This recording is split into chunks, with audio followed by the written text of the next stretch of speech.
오늘부터 베드로 전서, 그리고 이 베드로 전서가 끝나면 후서, 베드로 전후서를 이제 강의를 시작을 하는데요. 이 베드로 전후서는 저의 기록을 보니까 처음 강의한 날짜가 94년 10월 16일 94년도, 그러니까 지금부터 22년 전에 베드로 전서를 첫 번째 한번 강의를 했습니다. 두 번째 강의한 날짜를 보니까 2002년 1월 30일 베드로 전서를 두 번째 강의를 했어요. 그리고 세 번째는 2008년도에 11월 5일부터 베드로 전서를 강의를 했고, 드디어 이제 2016년도에 오늘 7월 6일 네 번째 베드로 전서를 강의합니다. 지난번까지는 3주에 걸쳐서 그냥 강의를 했는데, 이제 깊어진 만큼 6주 또는 8주에 걸쳐서 상세하게 좀 본문적인 해석과 배경들을 통해서 이제 믿음도 더 커졌고 또 신앙도 더 깊어졌으니까 강의도 좀 더 깊이 해도 여러분이 충분하게 소화할 수 있는 말씀이라고 저는 믿습니다. 또 이 베드로 전서 전체를 보면은 우선 배경을 설명을 해야 되는데, 베드로 전후서에 나타난 이 성경 말씀은 예수 그리스도를 열심히 믿는 사람들에게 정말 좋은 일, 기쁜 일, 감사한 일만 일어나야 하는데, 이 당시에 베드로 전후서가 기록돼서 성경이 이제 오늘 본문에 나오는 예수 그리스도의 사도 베드로는 본도, 갈라디아, 갑바도기와 아시아와 비두니아에 흩어진 나그네들에게 이 편지글을 보낼 때는 이유가 있은 거예요. 왜냐하면 로마부터 시작해가지고 핍박이 시작됐어요.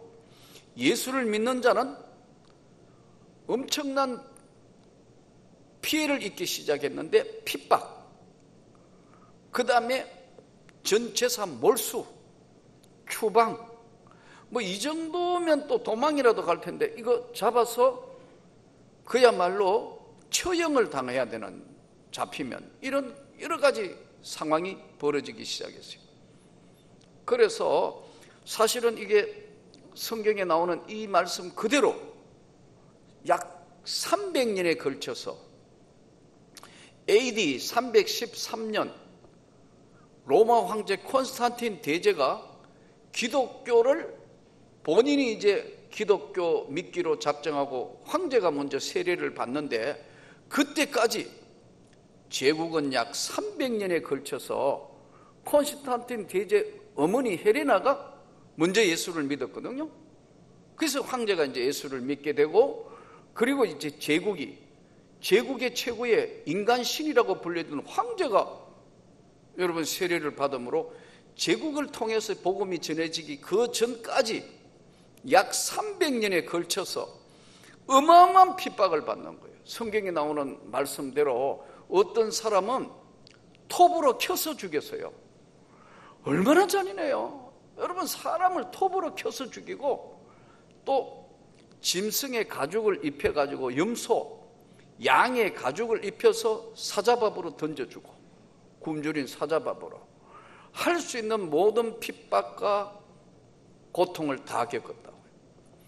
이때 이제 세 가지로 나타났는데, 이렇게 되니까 세 가지로 나타났는데, 하나는 뭐냐면은 끝까지 신앙을 지키면서 순교했어요. 순교를 했다고. 신앙의 변질은 용서할 수 없는 것이기 때문에 예수 안 믿는다 하면 금세 살려줄게. 아닙니다. 저는 절대 그럴 수 없습니다. 저는 예수를 위해서 죽음을 택하겠습니다. 순교를 했다고. 그냥 간단하게 이렇게 얘기하지만, 여러분, 우리나라도 일제시대 때 신사참배 문제로 주기철 목사님이 순교하는 자리에 들어간 이 엄청난 시련이 있었지 않습니까? 그러니까요, 순교. 또 하나는 뭐 예수 믿는다고 뭐 좋은 일이 생기는 것도 아니고 고통도 있고 이 아픔 꼭 이렇게 믿어야 될 거냐?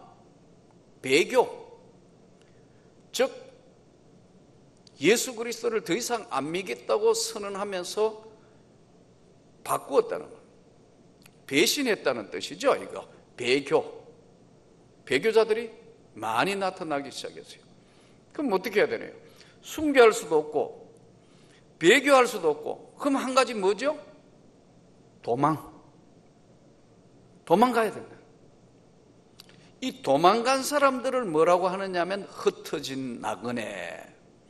이걸 이제 디아스포라, 흩어져서 더 이상 핍박을 어떻게 할 수 없으니까 순교할 수도 없고 그러고 배교할 수도 없으니까 멀리 도망간 장소가 본도, 갈라디아, 갑바도기아, 아시아, 비두니아에, 거기는 그래도 핍박은 있어도 이만한 핍박은 없으니까요. 나중에 이제 갑바도기아까지, 소아시아까지 핍박이 계속되니까 할 수 없이 땅 밑으로 들어갔다고. 땅 밑으로. 여러분, 그러니까 특히 갑바도기아에 가보면요, 그 아래로 계속 그 지하에 살았어요. 여기 갑바도기아 갔다 오신 분 있잖아요.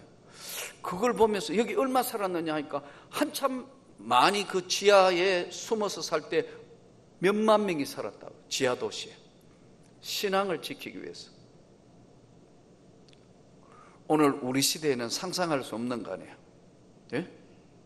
신앙이 이만큼, 이게 이제 죽느냐 사느냐 하는 문제에 올 때는 이 배교하거나 순교하거나 도망하거나 셋 중에 하나 한다고요. 선택의 여지가 없는 거니까요.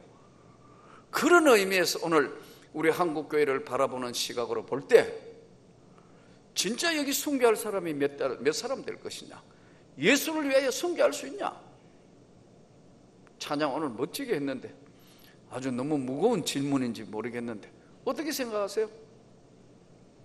순교. 정직해서 좋네. 아무 손 안 들어요. 도망.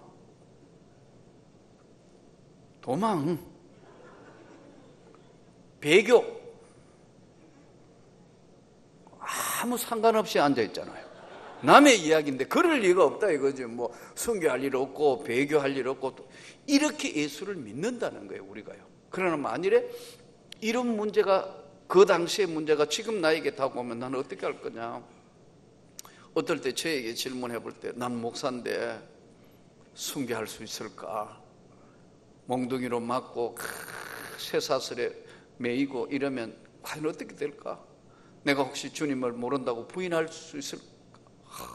그런 생각하면 어떨 때는 참 자신이 없을 때도 있어요. 그거 견뎌내겠나 이제.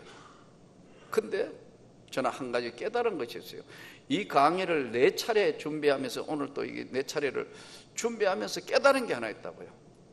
나는 내 힘으로는 순교할 수 없지만 하나님의 성령께서 지키시면 능히 순교의 잔도 마실 수 있다.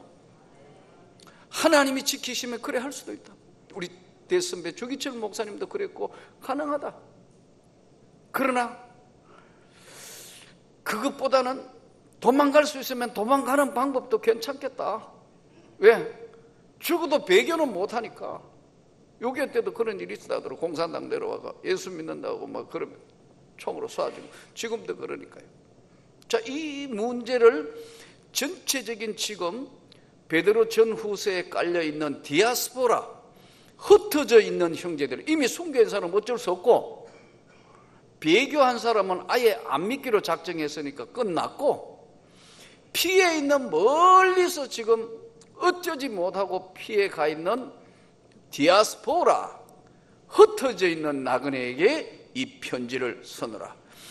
곧 하나님 아버지의 미리 하심을 따라 성령의 거룩하게 하심으로 순종함과 예수 그리스도의 핏부름을 얻게 하여 택하심을 입은 자들에게 편지하노니 은혜와 평강이 너희에게 있을지어다. 비록 멀리까지 피해가 있지만 하나님이 너희와 함께 할 것이고 언제나 지켜주실 것이다. 찬송하리로다. 우리 주 예수 그리스도의 아버지 하나님이 그 많으신 국률대로 예수 그리스도의 죽은 자 가운데 부활하심으로 말미암아 우리를 거듭나게 하사 산 소망이 있게 하시며, 이 땅에 사는 어떤 것보다 예수 그리스도가 부활하셨다는 그것이 인생에 가장 산 소망이 있게 하셨다. 여러분 믿습니까? 어떤 것이든 산 소망이 있게 하셨다. 인간의 내면의 본질 세계는 두 가지가 존재해요. 하나는요, 변화를 자꾸 추구하는 본질이 있어요. 그래서 여자분들 머리 볶았다가 뭐 찢었다가 풀었다가 막 이렇게 하는 거, 이게 스트레스를 받으면 그런 거 많이 하거든요. 변화를 좋아한다고. 변화를. 똑같은 옷 입으면 이거 좋아하는 사람 누가 있어요? 한 번씩 바꿔 입기를 원하잖아요. 변화를 좋아하기 때문에 그래요.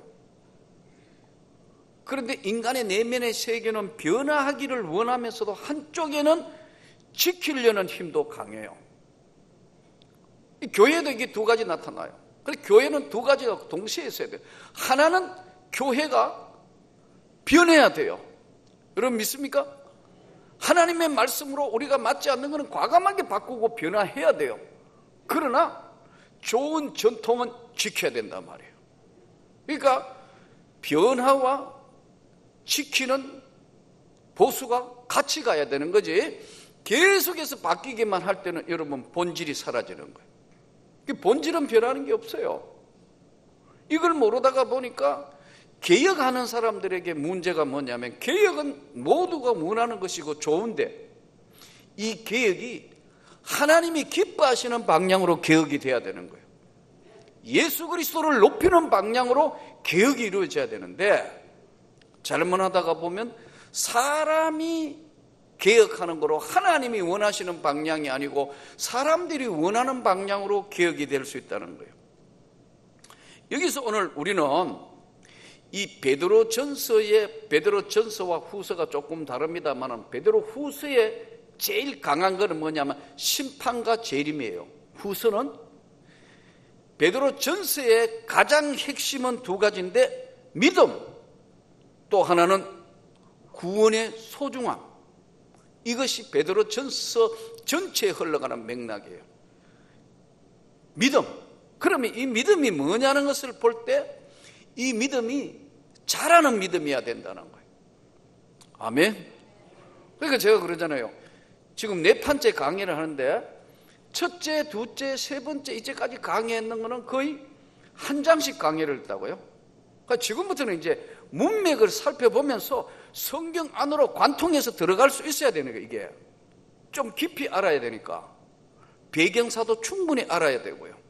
이 말씀이 쓰여지게 된 이유와 설명을, 우리 인생의 가장 중요한 게 뭐냐면은 믿음인데, 이 믿음은 어떤 사람은 30년 전에 믿었던 믿음과 지금도 똑같은 사람이 있어요. 이 믿음이 자라야 하는 줄로 믿습니다. 예수 그리스도의 분량까지 자라갈 때 이 믿음이 너를 구원했고 네 믿음대로 될 것이고 너 믿음이 세상을 이기는 것이다.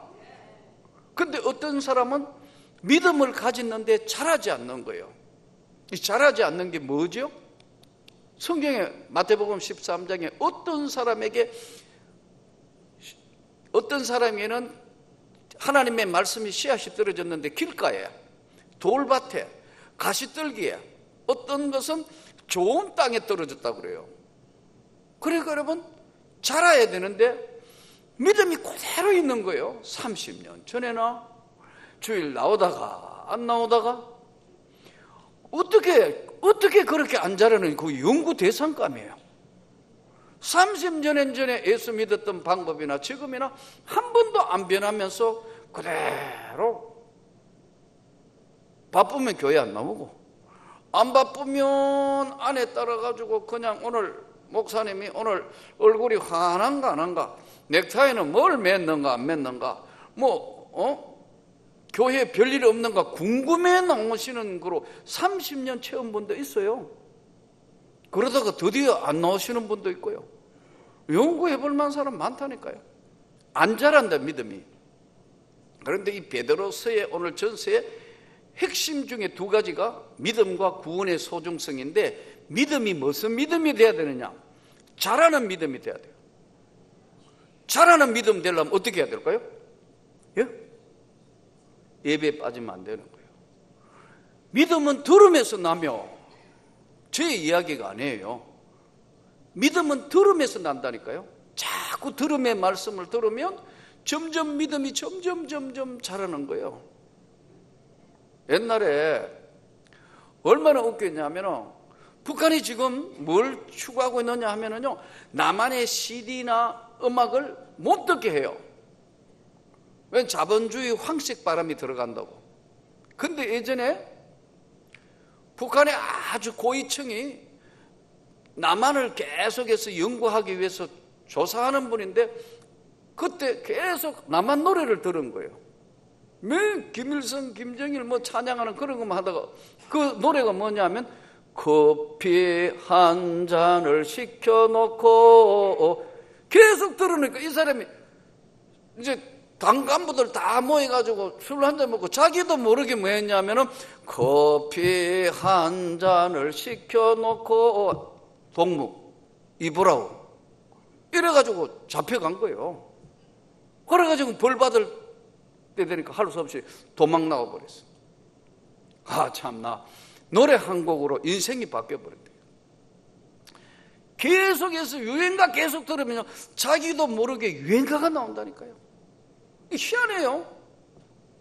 그래서 제가 그러잖아요. 사람은 뭘 보느냐 듣느냐에 따라서 생각하고 가지게 되고 꿈도 펼치게 돼 있어요. 그래서 저는 여러분에게 하지 말라는 건 아니지만 말씀으로, 하나님의 말씀으로 점점 좀 자라면 좋겠습니다. 다른 건 몰라도 예배 시간만 계속 와도 그래도 믿음은 자라는 거예요. 늘 성경 말씀을 가까이 하고, 주의 말씀은 내 발의 등이요 내 길에 빛입니다. 하나님 앞에 늘 기도하고, 이게 믿음을 유지하는 중요한 요소라는 거예요. 자라는 믿음과 그 다음에 구원의 소중성을 깨달아나는 거예요. 구원이 얼마나 중요하다는 걸 그걸 모르는 거예요. 그래서 성경은 말씀합니다. 썩지 않고 더럽지 않고 쇠하지 않는 기업을 있게 하시나니 곧 너희를 위하여 하늘에서 간직한 것이라. 5절 너희는 말세에 나타나기로 예비하신 구원을 입었기에 믿음으로 말미암아 하나님의 능력으로 보호하심을 받았느니라.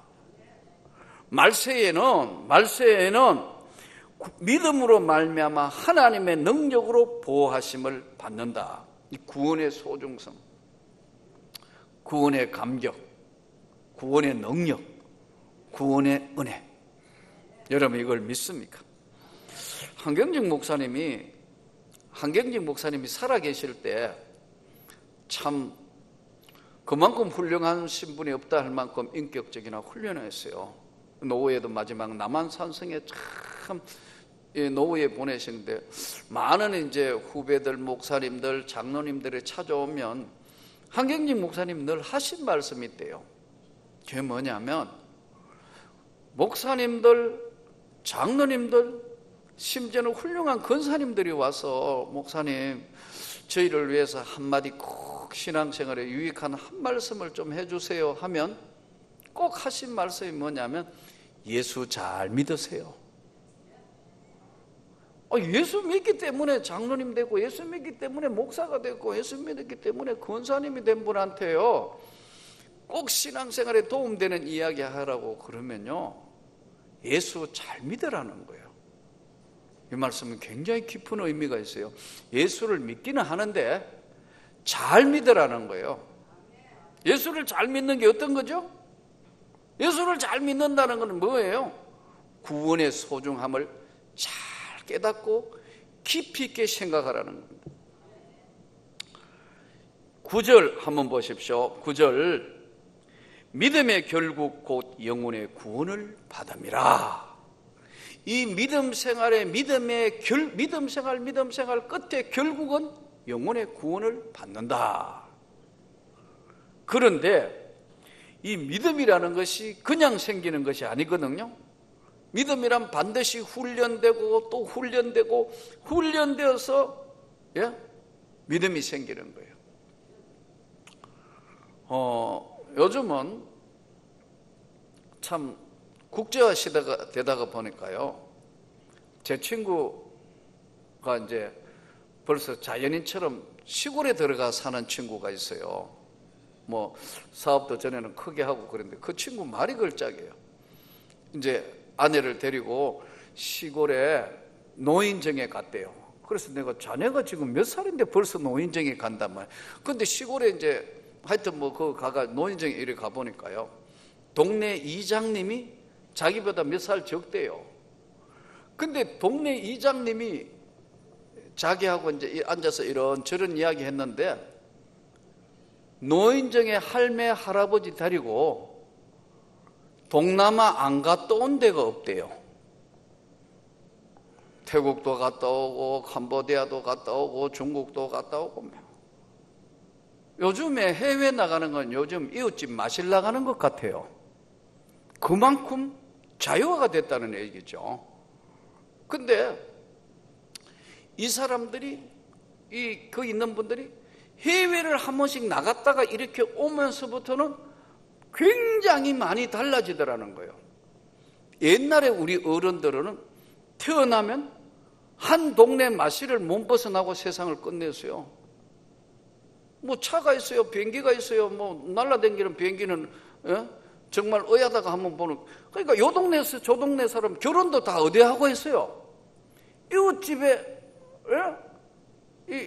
다 이래가 우리 아버지 어머니 시대는 이웃집에 해가지고 본인들은 얼굴도 못 봤어요. 너희 딸 됐나? 너가 아들하고 됐죠? 그걸 언제 만나고 뭐 그리고 이래 하다가 뭐 보다가 보면 둘이 얼굴도 모르가지고 만나는 그런 시대가 있었어요.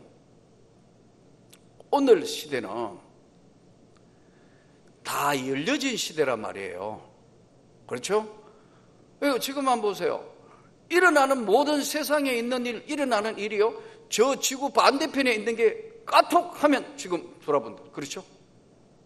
요 한 40년 전만 해도 뭐 했죠? 펜팔이라는 거 기억나세요? 밤새도록, 나 군대 가가 연애편지 몇 번 써준지 모르겠어요. 고참들 연애편지도 써주기도 하고 뭐 그랬어요. 누가 그런 우스운 이야기 하더라고. 군대 보내놔놓으니까 연애편지 계속 보내봤더니 그 여자가 우체부하고 결혼해봤다 하더라고요. 계속해서 만나보니까 그 무슨 농담 이야기로 그런 이야기 하는데, 이게 제가 하고자 하는 말씀이, 오늘 말씀이 뭐냐면요, 자주 계속해서 관심이라는 것은 계속해서 집중적으로 듣고 보고 하는 게 가장 큰 관심이에요. 교육이 첫 번째 관심이 그겁니다. 그래서 맹모 삼천지교가 나온 거예요. 시장에 놔두라니까 계속 장사하는 것만 해요. 저 산 쪽으로 어디 가가지고 공동묘지 쪽으로 가니까 계속 사람 죽은 거, 아이고 애가 그것만 따라한다고. 공부해라 뭐 하라 할 필요 없어요. 여러분들이 애들 놔둬놓고 계속 TV 틀고 막 이런 거 하지 말고, 애들 제대로 똑똑하게 하려면 여러분 계속 성경 책 보면서 계속 집에 책만 쫙 갖다 놓으면 애들이요, 그거부터 출발한다. 자기는 안 하면서 안 해? 에이구 이렇게 못해, 공부를 이렇게밖에 뭐 자기도 별로 못했으면서 말이에요. 이게 되겠어요 여러분? 본대로 한다고 애들은요. 그래서 오늘 이 베드로 전서의 말씀을, 믿음의 결국은 곧 영혼의 구원을 받는데, 이 믿음이라는 것이 어떻게 해서 형성되는가 하는 것을 정확하게 말씀해요. 자, 본문 7절을 한번 보십시오.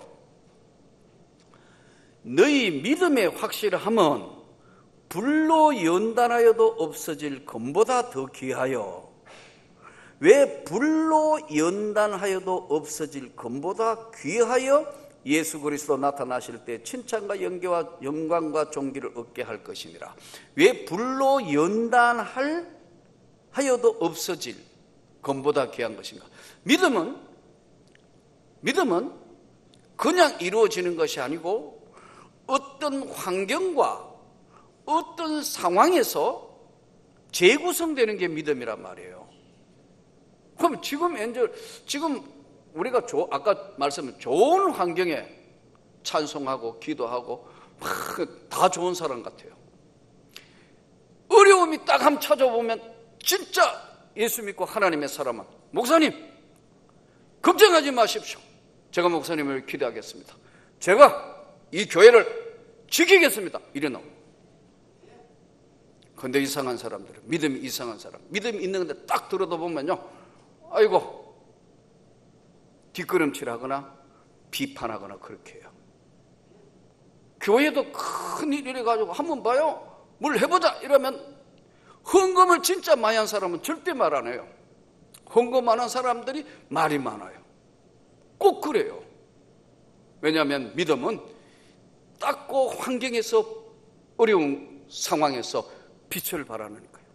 다니엘 시대도 그랬고 지금 시대도 그렇고 어떤 시대든 그렇습니다.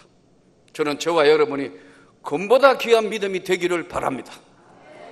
저는 목사다 보니까 어떨 때 노예 같은 데도 보면 서로 다른 문제로 싸우고 다툽니다. 난 딱 질색이에요. 왜냐하면 하나님의 영광을 위하여 우리는 존재하기 때문에 말이나 모든 삶에 있어서도 하나님의 영광을 나타내야 될 줄로 믿습니다. 내 이득이나 내 상황에 맞게끔 그걸 해석하고 자기하고 안 맞다고 고집하고 하는 건 그건 하나님의 뜻이 아니니까요. 그리고 믿음은 반드시 불로 연단하여 없어지지 않는 금보다 귀하다는, 금이 얼마나, 순금이 나오려 하면 수많은 돌멩이 깨가지고, 순금 100%가 나오려면 수많은 몇 톤 되는 돌멩이 트럭에 실어가 올려가지고 다 부수어가지고 가마솥 큰 거에 이제 불로 떼는 거예요. 불순물 다 없애고 또 없애고 또 없애고 나중에 쇳덩어리가 이렇게 나와요. 이걸 다시 더 재련하고 마지막에 어마어마한 트럭으로, 몇 트럭으로 돌멩이를 실어 왔는데 실제 금으로 나오는 거는 요만하다니까. 요거밖에 안 돼요. 불로 없어질, 믿음의 확실함은 불로 연단해도 없어질 금보다 귀하여. 그러니까 있던 상황에 부딪혔을 때 저는 여러분의 믿음이 하늘의 별처럼 빛나기를 원합니다. 정면으로 어려운 문제하고 여러분의 삶에 딱 부딪혔을 때는 가정의 어려운 문제, 건강의 어려운 문제, 자신에게 찾아온 어려운 문제, 모든 것들 대부분 보면 세 가지 나타난다니까요. 도망, 배교, 순교. 믿음의 문제는 자세가 어떠냐에 따라서 모든 문제들이 한순간에 해결을 해요. 여러분이 하나님 앞에 그래, 얼마든지 나는 믿음으로 이길 수 있다고 주여 저를 도와주십시오 하는 그 순간에 하나님은 여러분을 도움의 자리에 세계에 세웁니다. 그래, 여러분이 믿음이 없이 아까 말씀드린 것처럼 두려움이나 공포나 아니면 안 된다는 부정의 자리에 앉으면요, 하나님은 여러분에게 주실 은혜의 자리에 방법이 없는 거예요. 그래서 불로 없어질 금보다 귀한 믿음이다. 수많은 훈련을 하는 거예요. 또 훈련을 하는 거예요. 그래서 나의 아집, 나의 고집, 내가 가지고 있는 교만, 내가 가지고 있는 모든 것들을 낮춰졌을 때 불로 없어질 금보다 귀한 믿음이, 번쩍번쩍하는 믿음이 나오는 겁니다. 저는 이 믿음이 여러분에게 충만하기를 원합니다.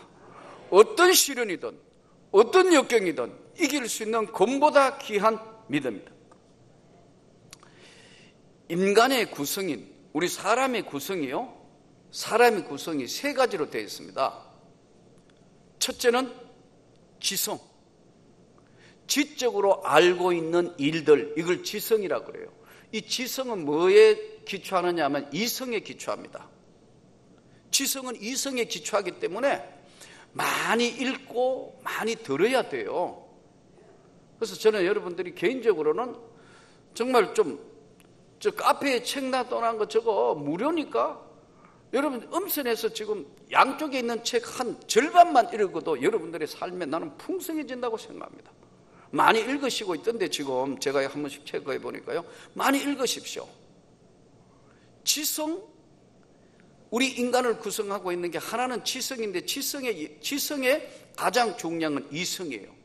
그래서 이 이성을 무시하지는 않습니다. 여러분, 신앙생활이 절대로 이성을 무시하지 않는다고요. 굉장히 중요한 거예요. 인간의 내면의 세계 속에는 첫째는 지성이에요. 두 번째는 감성이에요. 감성. 표현하는 거예요. 그래서 이 표현의 가장 중요한 찬양이 표현이에요. 하나님 사랑합니다. 그 거신 하나님의 사랑, 말로 다 할 수 없이 사랑합니다. 이 표현 아니에요. 찬양, 감성이란 말이에요. 예? 표현하는 거예요. 아무리 그렇다고 표현 안 하면 모르는 것처럼 지성 부분도 있고 감성 부분이 있어요. 표현하는 것이.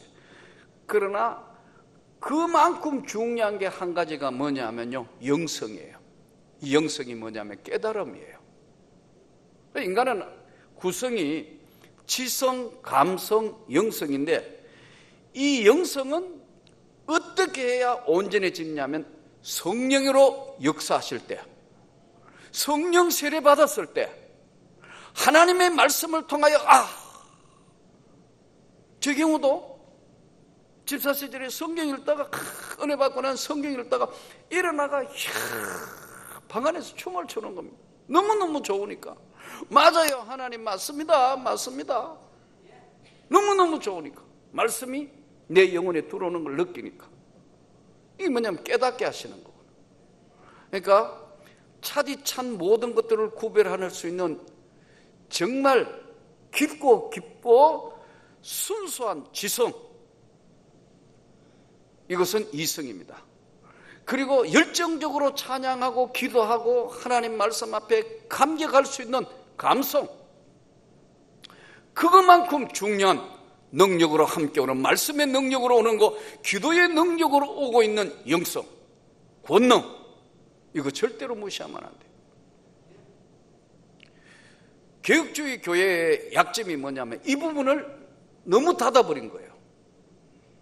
왜냐하면 너무 오순절 계통이나 아니면 잘못된 신사도 운동이라든가 아니면 지금 온갖 비냐다라든가, 제가 한 번은 어느 교회 하도 집회를 많이 다녀봤으니까 보니까 어느 교회가 꽤 큰 교회예요. 규모도 대단하고 사람들이 많이 모이는데 막 기도해야 하는데, 근데 보니까 막 쓰러지고 난리도 안 해요. 그러니까 막 보니까 이상한 거 하고 있어요. 근데 이분들이 이제 제가 은혜 받았으니까 나도 막 그래 할 줄 아는데 전혀 다르게 하거든요. 오늘 1절 말씀해야 하며 2절 말씀해야 하며 성경대로. 근데 그 앞에 목사님 미리 하는 거예요. 그 큰 교회에서. 그러니까 소위 비냐도 운동, 온갖 거, 거룩한 웃음이라 해서 웃어서, 야, 이 난리도 아니구나, 이게. 여러분, 하나님은 질서의 하나님이에요. 전혀 그런 게 아니란 말이에요. 이 사람들은 진짜 은사와 능력이 뭔지를 한 번도 제대로 못 본 거예요. 아픈 사람 나오라, 예수 이름으로. 근데 넘어지거나 하거나 전혀 그러지 않는데 막 회개하는 거예요. 성령이 임하면 회개하는 거예요. 무슨 거룩한 웃음을 짓고 금리빨이 바뀌고 그런 거 아니란 말이에요. 지금 잘못 간다. 하나님은 그렇게 하실 수도 있겠죠. 죽은 자도 살리시는 하나님이 뭘 원하시겠어요.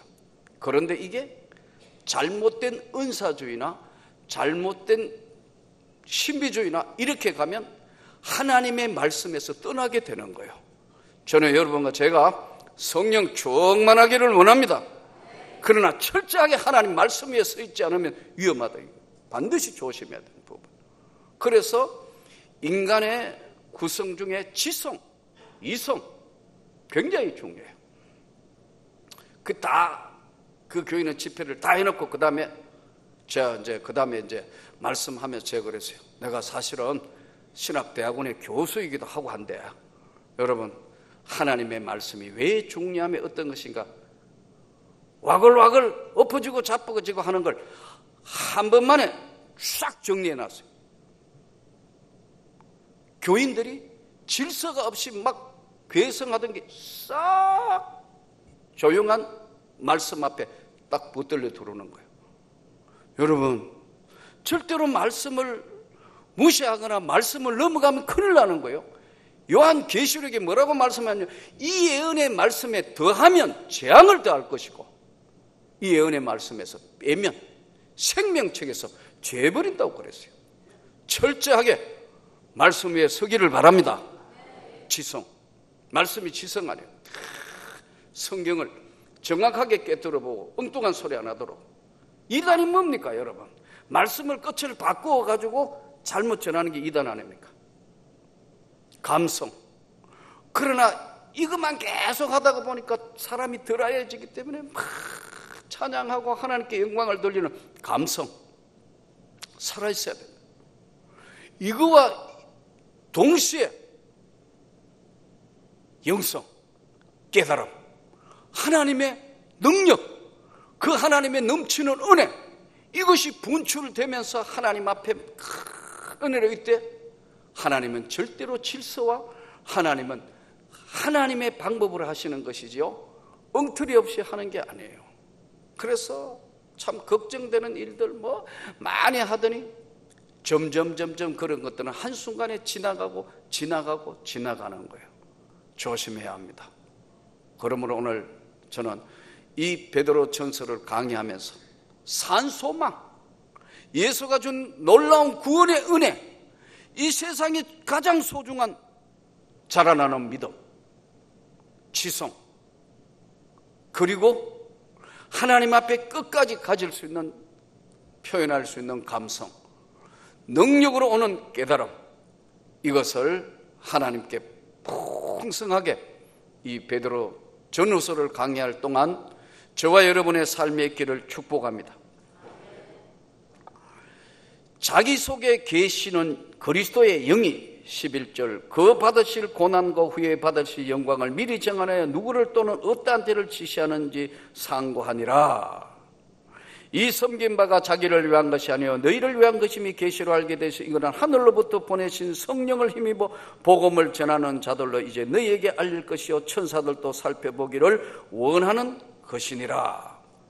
자, 그러면 베드로 전서 오늘 전반부 1절부터 12절에 세 가지 결론을 내리는데요, 중요해요. 여러분 이제 강의 시간이니까 필요하면 적어도 좋겠고요. 얘는 주일 낮 시간하고 좀 다르니까요. 보세요. 1절부터 4절까지는 결론이 뭐냐? 나그네로 살 동안 하나님 앞에 정말로 너가 이 땅에 사는 삶의 가장 소중한 거, 하나님의 영광을 위하여 너는 살아라. 너는 이 땅의 삶을 나그네처럼 살아라. 이 땅의 삶이 다라고 생각하지 말고 하늘 가는 나그네처럼 살아라. 두 번째, 우리가 사는 이 세상에 예수를 믿고 구원을 받은 자는 하나님의 능력이 너를 보호한다. 아멘. 그러니까 이거 어려운 일이 있으면 기도해야 되죠. 하나님의 능력으로 너는 보호를 받는다. 그리고 우리가 뭐로 보호받냐면 하나님의 능력으로 보호받는 자이기 때문에 하나님 앞에 구해야 돼요. 하나님, 저 정말 주님 이거 지금 안 됩니다. 도와주셔야 됩니다. 하나님의 능력으로 보호함을 입은 자다. 끝으로 우리가 이 믿음 생활의 결론이 뭐냐? 구원의 영광에 이르는 거다. 우리가 이 믿음의 결론이 구원의 영광에 이르는 건데, 주님, 내 남은 생애도 주님의 손에 있기 때문에 주님이 모든 영광을 받으시고 저희들을 붙들어 주옵소서. 저를 붙들어 주옵소서. 우리 가정을 붙들어 주옵소서. 교회에도 은혜를 베풀어 붙들어 주옵소서. 이 하나님의 영광이 저와 여러분의 삶에 충만하게 이 수협의 강해 동안 나타내기를 축복합니다.